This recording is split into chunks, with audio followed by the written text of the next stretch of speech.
अस्सलाम वालेकुम वीवर्स, आज हम बनाएंगे कीमे का पिज़्ज़ा बनाएंगे जिसके अंदर हम कीमा ऐड करेंगे, लेकिन एक डिफरेंट मेथड से, यानी कि एक यूनिक सा मेथड है जिसके साथ हम ये पिज़्ज़ा बनाएंगे। आपने बाज़ार में ऐसा खाया होगा, तो ऐसा आज हम घर पे बना के रेडी करेंगे और बनाएंगे हम बीफ कीमे के साथ। तो चले आए बनाना स्टार्ट करते हैं।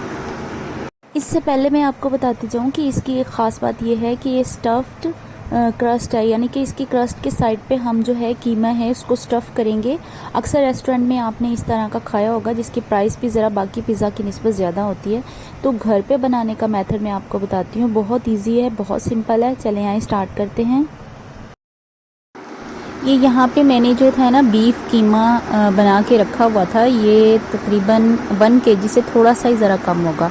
इसके अंदर चॉप करके प्याज भी डाले हुए हैं और इसके अंदर जो है नमक मिर्च मसाला जात भी इसके अकॉर्डिंग इसके अंदर पहले से ही ऐड है।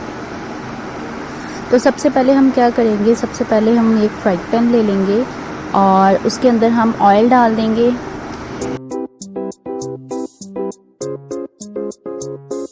ऑयल को थोड़ा सा हम गर्म होने देंगे और फिर साथ में हम ये कीमा जो है ये इसमें ऐड कर देंगे। ऐड करने के साथ हम इसको जो है वो फ्राई करेंगे, यानी कि थोड़ा सा हमने कच्चा कीमा नहीं रखना, हमने उसको पकाना है। ये बिल्कुल कच्चा था मेरे पास, तो इसको हम अब कुक करेंगे, यानी थोड़ा सा इसको फ्राई करेंगे हम ऑयल में। जैसे ये फ्राई हो जाएगा चूल्हा बंद कर देंगे। दूसरी तरफ हम एक बाउल ले लेंगे और मैंने 1 फुल कप और दूसरा कप जो है वो हाफ कप ले लिया था मैदे का। और कप की जो है आप मेरी मेजरमेंट देख सकते हैं, ये 250 ml का कप है। तकरीबन एक पिज़्ज़ा जिस तरह का मैं बना रही हूँ वो बनाने के लिए जो मीडियम साइज़ है 1.5 कप जो है वो मैदा काफ़ी होता है। 1 टीस्पून इसमें नमक ऐड कर देंगे। अब जाएगा जी इसमें यीस्ट, और यीस्ट मैं टीस्पून से ही मेजर कर रही हूँ, तकरीबन 3 टीस्पून में इसमें ऐड कर दूँगी। अगर आपने टेबल स्पून ऐड करने हैं तो 1 टेबल स्पून काफ़ी होगा, भर के डाल देना है आपने 1 टेबल स्पून। और आपने इसमें जिस पानी से आपने इसको गूंदना है ना, वो आपका नीम गर्म पानी होना चाहिए। नीम गर्म पानी में यीस्ट जो है ना वो बड़ी जल्दी से जो है वो अपना काम करती है, यानी वर्क करती है। अच्छा, कोशिश किया करें कि आप अगर नमक डाल दें ना थोड़ी सी चीनी भी डाल दें, क्योंकि यीस्ट जो है वो चीनी साथ हो तो वो जल्दी काम करती है, यानी जल्दी से इसको फुला देती है। यहाँ पे मैंने इसकी डो बना ली है, डो बना के रेडी कर ली है। बहुत ज़्यादा सख्त या बहुत ज़्यादा नरम डो नहीं बनाएंगे। इसको हम कन्वर्ट कर लेंगे एक अलग बाउल में और इसको किसी गर्म जगह पे तकरीबन आधे घंटे के लिए 1 घंटे के लिए रख देंगे। ये बताया नहीं जा सकता कि आपकी जो है वो यीस्ट कितनी देर में इसको राइज़ करेगी। किसी को आधा घंटा लगता है, किसी को 1 घंटा लगता है। वो यीस्ट के हिसाब से किस कंपनी की है, किस तरह की है। तो आधे घंटे बाद जो है ये देखें ये राइज़ हो चुकी है। अब आप कोई भी राउंड स्मूथ सरफेस ले लें या फिर इस तरह का ले लें आप, जिसके ऊपर आप बेलते हैं रोटी।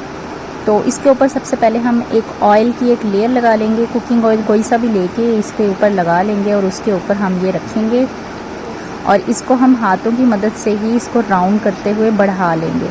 आप चाहें तो रोलिंग पिन भी इस्तेमाल कर सकते हैं, लेकिन मैंने क्योंकि ऑयल लगाया हुआ है तो वो हाथों से ही आराम से हो जाना है। हाथों पे भी ऑयल लगा ले और नीचे भी, तो ये इस तरह से आराम से ये होती चली जाएगी।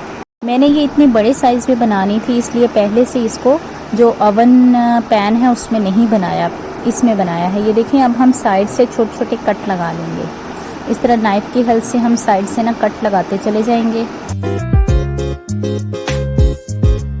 और इस टाइम पे जब तक हम अवन को प्री हीट होने के लिए रख देंगे, प्री हीट करेंगे, हम कन्वेक्शन का बटन ऑन करेंगे और फिर 180 डिग्री सेलेक्ट करेंगे और टाइम लगा देंगे 20 मिनट्स का। मैं यहाँ पे जो यूज़ कर रही हूँ वो मेरा डॉलन्स DW115 चेज़अप माइक्रोवेव अवन है और ये पिज़्ज़ा के लिए बहुत बेस्ट है। तो 20 मिनट्स का मैं इसको प्री हीटिंग का टाइम दूंगी, आप 15 से 18 मिनट भी दे सकते हैं। अच्छा, तो जी यहाँ पे आते हैं, ये हमने कट लगा लिया था जब तक मैं जाके उसको प्री हीटिंग पे लगा आई थी, ताकि जब तक वो प्री हीट होता है जब तक हम इसको रेडी कर लेंगे। अब यहाँ पे कीमा ले लेंगे जो हमने फ्राई कर लिया था। अब इसको हम साइड्स पे इस तरह से लगाते चले जाएंगे, बिल्कुल इसकी साइड पे ही हमें इसे प्लेस करना है। वीवर्स, अब हम इस तरह इसको 1 बाय 1 करते हुए इस तरह फोल्ड करते चले जाएंगे। ये देखिए, इस तरह हमने इसको फोल्ड करते जाना है।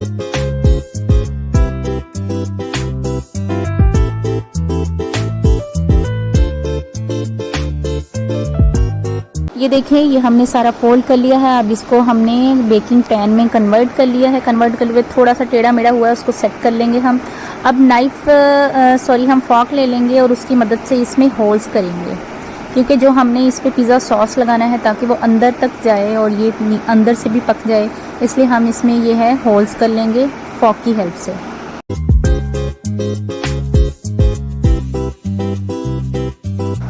अब यहाँ पे मैं इसमें चिली गार्लिक सॉस ऐड कर रही हूँ। आप इसमें पिज़्ज़ा सॉस ऐड कर सकते हैं, वो भी ना मिले तो आप केचप ऐड कर लें। इसकी मैंने एक लेयर लगा दी है। इसके बाद हम इसके ऊपर चीज़ स्प्रेड करेंगे।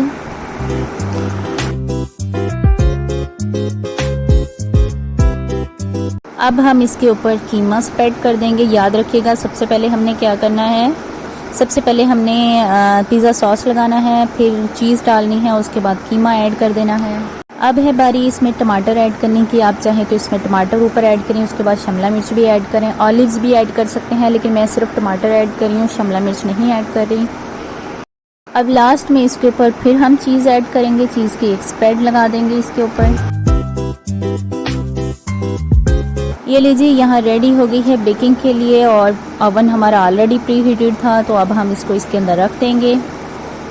और अब कितने डिग्री सेंटीग्रेड पे और कितना टाइम लगाइए, अब भी हम कन्वेक्शन मोड में जाएंगे और 180 डिग्री हम सिलेक्ट कर लेंगे यहाँ से और 18 से 20 मिनट का इसको टाइम दे देंगे। 18 से 20 मिनट में ये आराम से रेडी हो जाएगा पिज़्ज़ा, इससे ज़्यादा टाइम की ज़रूरत नहीं पड़ेगी। आफ्टर 20 मिनट्स ये देखें, इसकी क्रस्ट जो है वो बिल्कुल सॉफ्ट है, बिल्कुल पक चुकी है। अच्छा, आपकी क्रस्ट अच्छी होने डिपेंड इस चीज़ पे करती है कि आपकी डो जो है वो राइस कितना ज़्यादा होती है। अगर आपकी डो अच्छी तरह से राइस हो जाएगी तो आपका पिज़्ज़ा बेस्ट बनेगा, बहुत अच्छा बनेगा। तो जी कट करके आपको दिखा देते हैं। इंतहाई टेस्टी, इंतहाई सॉफ्ट, इंतहाई यमी, सच में देखते ही मुंह में पानी आ जाए ऐसा पिज़्ज़ा है। और खा के बताती हूँ आपको, वाओ, सॉफ्ट क्रस्ट है, परफेक्टली कुक्ड है। वीडियो पसंद आए तो लाइक कर दीजिएगा। नीचे सब्सक्राइब का बटन दबाने से आपको मेरी तमाम वीडियो सबसे पहले देखने को मिलेंगी। नेक्स्ट वीडियो में मिलेंगे इंशाल्लाह। अपना ख्याल रखिएगा। अल्लाह हाफिज़।